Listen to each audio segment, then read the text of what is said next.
O nome dele você talvez já conheça. Marcos William, tá me ouvindo bem? Tô ouvindo perfeitamente. Tá, nome inteiro do senhor? Marco Williams Erbas Camacho. O apelido, então, com certeza já ouviu inúmeras vezes. O senhor tem direito constitucional ao silêncio e isso não lhe prejudica. O senhor também é conhecido como Marcola? Sou. Playboy? Sim. Narigudo? Não. Não. Magrelo? 40? Não. Bonitão? Não. Para o mundo, ele é considerado o líder do primeiro comando da capital, o PCC, maior facção criminosa do país. O senhor é acusado de integrar a organização criminosa Primeiro Comando da capital. O que você ainda não sabe é que Marcola nega o pesado título que carrega. Você faz parte do PCC? Não. É integrante do PCC? Não? Não. São revelações de um vídeo que será mostrado agora pela primeira vez na televisão. E tudo vem à tona depois de um plano divulgado pela Polícia Federal. Segue a linha comigo. O clima na cidade de Porto Velho, em Rondônia, onde Marcola cumpre pena no presídio de segurança máxima, ainda é de tensão. Viaturas rondam as ruas após a divulgação de um plano de resgate quase perfeito. Ontem, o dia ainda nem tinha amanhecido quando policiais federais invadiram a mansão da esposa do maior traficante do país, em um condomínio em Carapicuíba, região metropolitana de São Paulo. Mandados de busca e apreensão também eram cumpridos em Mato Grosso do Sul e Distrito Federal. A operação tinha como alvo o grupo suspeito de arquitetar a fuga de Marcola e outros líderes do PCC. O grupo, que pretendia resgatar a cúpula da facção de dentro dos presídios de Brasília e Porto Velho, tinha 3 planos, de acordo com a Polícia Federal. O primeiro, intitulado STF, desenhava a invasão às penitenciárias. O segundo, batizado de STJ, envolvia o sequestro de autoridades do sistema penitenciário. E ainda tinha um plano suicida de uma provável rebelião, iniciada pelo próprio Marcola, com a tomada de um servidor público como refém. Tudo isso teria sido passado para os detentos através de mensagens codificadas transportadas pelos advogados. No Presídio Federal, essa regra é clara. Então, todos os advogados e todos os presos sabem que as conversas no palatório são gravadas. Por isso, a engenhosidade do crime, utilizou-se desses códigos para que, de alguma forma, não fosse captado pelo sistema que existe naquele presídio do teor da conversa. Pelo menos 4 defensores ligados à facção criminosa foram presos, suspeitos de integrarem o esquema. No vídeo de uma audiência em 2017, Marcola já era acusado de chefiar a criação de um núcleo jurídico para o PCC, ou seja, de ser o responsável por recrutar advogados que fizessem esse leve trás para os integrantes da organização criminosa. Ele, claro, negou qualquer envolvimento. Também não chefiou ou coordenou nenhuma célula jurídica da organização PCC? Nunca coordenei nem chefiei, conforme o Macarrão mesmo já falou, que é a testemunha de acusação. Questionado sobre as visitas de defensores que recebeu nos últimos anos, ele cita a vez em que pediu a ajuda de uma advogada para ir a uma consulta médica particular porque havia se fraturado no futebol. E comenta sobre outra situação, no mínimo inusitada. Olha só. Uma outra vez que falaram que eu queria pôr botox, realmente eu fui atendido porque eu sofri um acidente de carro quando eu estava na rua. Eu fraturei a face, eu tenho dores muito fortes no rosto e foi um médico lá e falou que se aplicasse uma gota de botox no local onde eu sentia as dores, elas cessariam. Okay. Por isso foi falado isso. Marcola desconversa e ainda alega não gostar de receber esse tipo de visita. Porque eu nem gostava de ir nos advogados, para ser sincero, porque nem para falar com o senhor eu não gostava muito disso. O senhor lembra disso que eu falava isso para o senhor? Porque era muito humilhante, tinha que ser revistado, ficar nu, ficar agachando, levantando. Então aquilo ali me constrangia muito. E eu até pedia para o senhor não ir muito lá falar comigo, se o senhor não recorda. Isso também levava em conta para que não se falasse que você estava mandando recado através do seu advogado? Era uma forma de preservar o seu advogado, se preservar? Não, eu nunca pensei nisso, porque eu nunca pensei que o fato de eu ter um advogado ia me tornar líder de alguma coisa, entendeu? Porque eu achava que eu teria direito a ter um advogado. E ele precisa mesmo de advogado, viu? Afinal, foi condenado a 330 anos de prisão por diversos crimes que, segundo ele, são uma calúnia. Aí eu teria que explicar por que eu sou o Marcola, entendeu? Se o senhor quiser, eu explico. Eu acho que o processo precisa que o senhor explique. Pois não. Em 2002, eu estava no sistema penitenciário, preso há 3 anos, quando existia essa facção criminosa do PCC e os líderes dela. Eu era tipo um inimigo desses líderes do PCC, só que eu, como era um dos considerados na época, um dos maiores assaltantes de banco do estado de São Paulo, esses presos, eles eram obrigados a conviver comigo sem fazer mal a mim. Aí eu tive um problema com esses presos que eram os líderes do PCC. Eles mandaram assassinar a minha esposa, assassinaram a minha esposa, doutora Ana Maria, que era uma advogada, e tentaram me matar também, mandaram assassinar a mim. Eu declarei uma guerra contra eles, o sistema penitenciário, cansado de ser oprimido por eles, e ser extorquido por eles, e ser assassinado por eles, com a bel prazer deles, acabou repudiando eles. Quando eles foram repudiados, eu passei a ser visto pelo sistema penitenciário como o líder do PCC, entendeu? Porque já que eu tinha vencido os líderes, que eram o Jalelão e os outros que existiam, aí o sistema achava que por causa disso eu era o líder deles. Então Marcola não seria o grande líder do PCC? Pois é, segundo ele, não. E para provar isso, reivindicava uma transferência para um presídio de rivais. Vamos esclarecer. Eu acho que não há necessidade de se colocar na cadeia de oposição, porque isso fica um pouquinho pesado. Mas é seu desejo expresso nesse processo que você vá para uma cadeia neutra, onde não tenha nem oposição, nem situação, e que de maneira que você se livre desse estigma. É isso que você quer? Seria perfeito se fosse assim, mas eu estou disposto a ir para qualquer lugar que seja longe do PCC, para que não falem que eu sou líder do PCC. Ok. Doutor, inclusive é o seguinte, os presos que foram daqui para a federal, para os presídios federais, lá também não é uma solução. Por quê? Porque eles estão sendo acusados lá na federal de serem líderes do PCC lá na federal. Então, por isso que eu citei a cadeia de oposição, porque eu acharia muito esquisito o promotor ou o delegado me acusar de ser líder do PCC estando numa cadeia dessa, entendeu? Agora, eu estando numa federal, eu vou continuar sendo acusado de ser líder, entendeu, doutor? Não, a federal é castigo, né? Tudo bem, mas de qualquer maneira, mas o que eu quero dizer não é isso.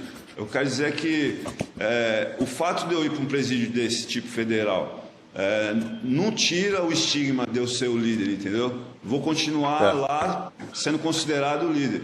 Eu estando numa penitenciária dessas que dizem que é oposição, seria muito difícil o cara ter coragem de me acusar de ser líder do PCC estando numa cadeia dessa, entendeu? Seria esse mesmo o objetivo?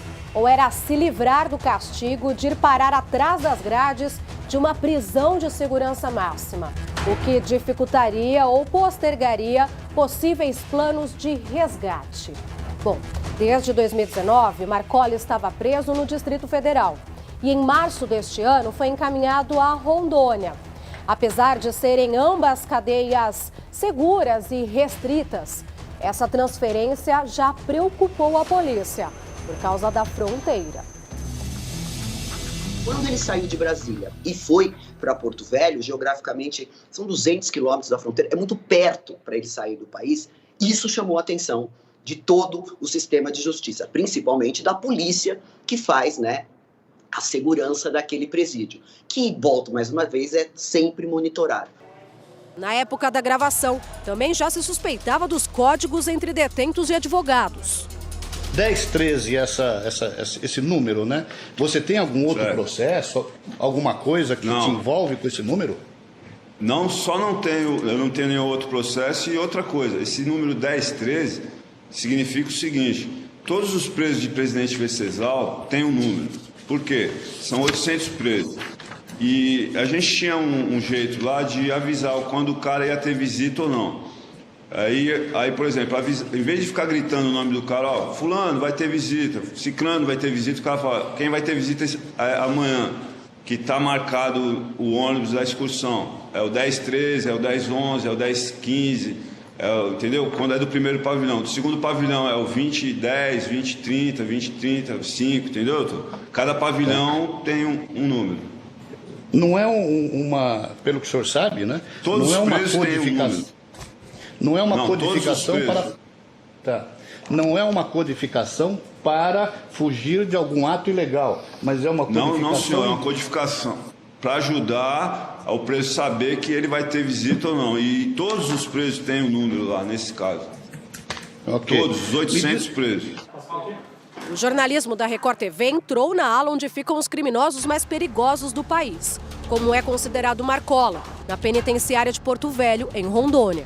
Leandro Estoliar relatou a sensação.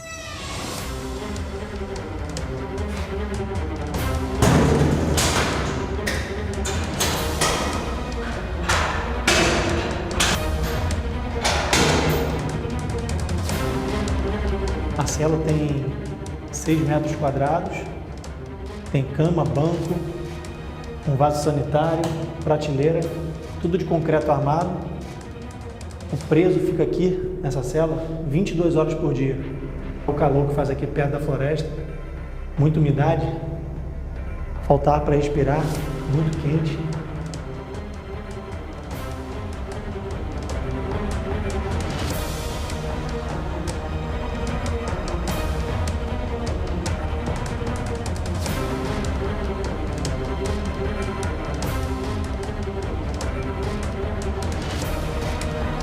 A porta da cela é uma chapa de aço com 2 aberturas.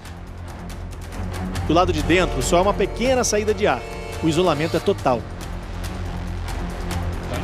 O homem que tem resposta para tudo viu mais um projeto antigo ruir.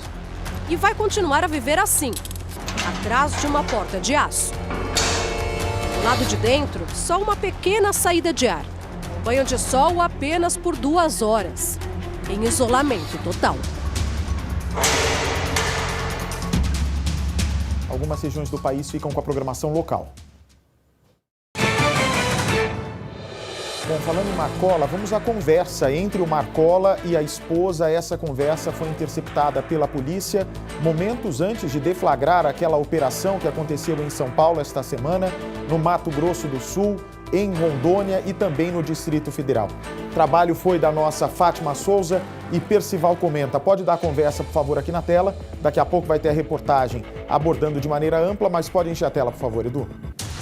Marcola diz para a esposa: eu queria um favor do Dr. Bruno. Sabe por que eu estou pedindo um favor faz 3 meses para ele, como advogado, que cuida de instâncias superiores? Dr. Alexandre e ele não me dá nenhuma resposta sobre se o cara vai vir aqui me... Pode seguir. Requisitar ou não, entendeu? A esposa responde. Antes disso, ele continua, perdão. Então eu gostaria muito que quando ele viesse aqui, ele viesse com uma resposta já. Se o cara vai vir ou não. Porque aí eu entro em contato com outro, entendeu? A esposa Cíntia de Marcola diz: ah, tá.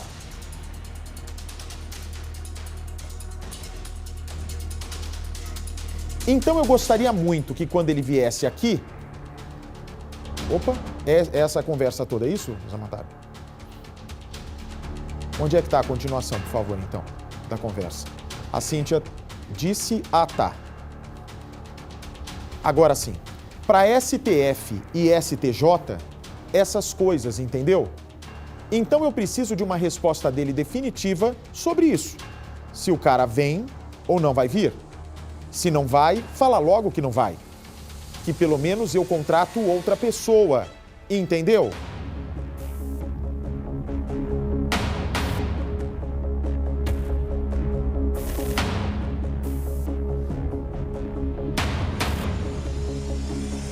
continuação? Estou aguardando. E se o cara for? Qual a perspectiva do cara vir? Quando? Entendeu? Não esquece disso, por favor. Reforça ao Marcola a esposa Cíntia. Percival de Souza, esse trecho, pode deixar a conversa só na tela, por favor. Esse trecho, né, pode botar ali desde o início, por favor, deixar a conversa girando. Quando ele fala STF e STJ, ele não está se referindo ao Superior Tribunal de Justiça e ao Supremo Tribunal Federal. São siglas utilizadas nessa operação. O que eles queriam dizer com STF e STJ? Pois é, Bate, o STF, que é normalmente a nossa mais alta Corte de Justiça, e o STJ, Superior Tribunal de Justiça, uma delas, o que ele quer dizer?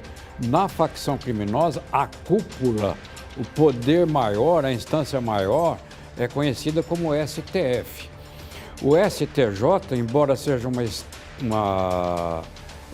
instância superior também, mas inferior ao Supremo Tribunal Federal, seria o segundo escalão da facção criminosa.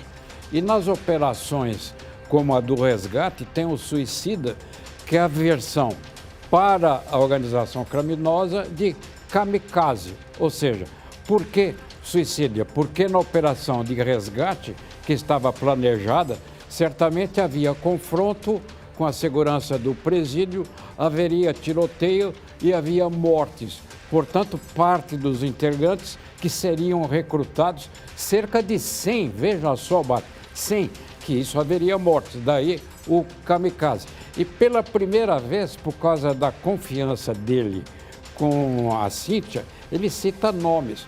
O que quer dizer com essas palavras? Que assim como ele comanda todo o sistema da facção criminosa, ele quer o comando absoluto dos chamados sintonias de gravata, ou seja, advogados. Ele não admite que se tenha prometido que um advogado vá até lá e não apareça. Por isso que ele diz, ou vem ou não vem. Se não vier, eu contrato outro. Eu contrato outro. Veja só, Bate, quer dizer, ele quer o comando total, absoluta, inclusive dos gravatas, os advogados, Bate. O que me chama a atenção também, pode pôr a foto dos dois agora, Edu, é que a esposa é bem discreta na conversa, pelo menos nesse trecho obtido pela nossa produtora detetive de excelência, Fátima Souza. A esposa muito comedida, até porque qualquer passo dela está sendo monitorado. A polícia queria, inclusive, prender a Cíntia, o juiz não autorizou, mas, embora não tenha autorizado a prisão, a justiça determinou que a Cíntia passe a utilizar tornozeleira eletrônica. Qualquer passo em falso, ela vai direto para a cadeia, Percy. Exatamente, ela toma cuidado por isso, até porque ela tem um exemplo na convivência com o Marcola extremamente significativo. Ou seja, a primeira mulher do Marcola, anterior à Cíntia, que se chamava Ana Maria, foi executada por uma divergência dentro da facção. A esposa do Marcola, Ana Maria, foi assassinada e Marcola, dentro do presídio, determinou a morte dos executores. Todos os envolvidos na morte de Ana Maria, a esposa do Marcola, foram assassinados implacavelmente. Então, Cíntia toma todos os cuidados, até porque, a gente sabe agora, havia segurança ambiental, ou seja, um sistema que se instala permitindo que você não perceba que haja um sistema de escuta.